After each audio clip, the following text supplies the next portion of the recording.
ஸ்ரீமுருகன் கல்வி நிலையத்தின் தோற்றுவிப்பாளரான பேராசிரியர் தான் ஸ்ரீ டாக்டர் எம் தம்பிராஜா காலமானார்.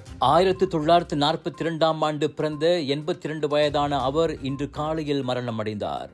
மலாயா பல்கலைக்கழகத்தில் விரிவுரையாளராகவும் பேராசிரியராகவும் பணியாற்றி ஓய்வு பெற்ற அவர் சில நாட்களாக உடல் நலமின்றி இருந்ததாக தெரிகிறது. அவர் 1982 தனது நண்பர்கள் மற்றும் மலாயா பல்கலைக்கழகத்தில் பட்டம் பெற்ற முன்னாள் மாணவர்களின் உதவியோடு ஸ்ரீமுருகன் கல்வி நிலையத்தை தோற்றுவித்து நாடு முழுவதிலும் இந்திய மாணவர்களின் கல்வி மேம்பாட்டிற்காக டியூஷன் மையங்களை நடத்தி தனது இறுதி மூச்சு வரை கல்வி வளர்ச்சிக்காக அர்ப்பணிப்பு உணர்வோடு சேவையாற்றியுள்ளார்.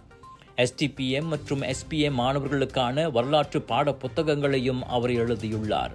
கல்வி சேவையில் அவர் ஆற்றிய பங்கிற்காக டத்தோ மற்றும் தான்ஸ்ரீ விருதுகளை அரசாங்கம் வழங்கி கௌரவித்துள்ளதோடு இந்திய அதிபரிடமிருந்து பிரவாசி பாரதிய சம்மன் விருதையும் பெற்றுள்ளார்.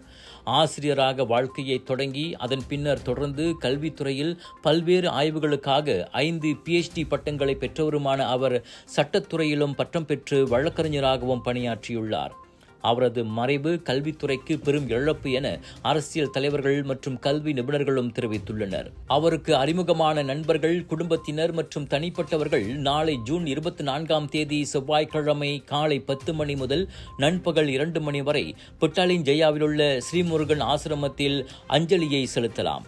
அவரது இறுதிச் சடங்கு நிர்வாணா சித்தியா ஆலாமில் மாலை 3 மணி அளவில் நடைபெறும் என ஸ்ரீமுருகன் நிலையத்தின் இயக்குநரான சுரேன் கந்தா வெளியிட்ட அறிக்கையில் தெரிவித்துள்ளார்.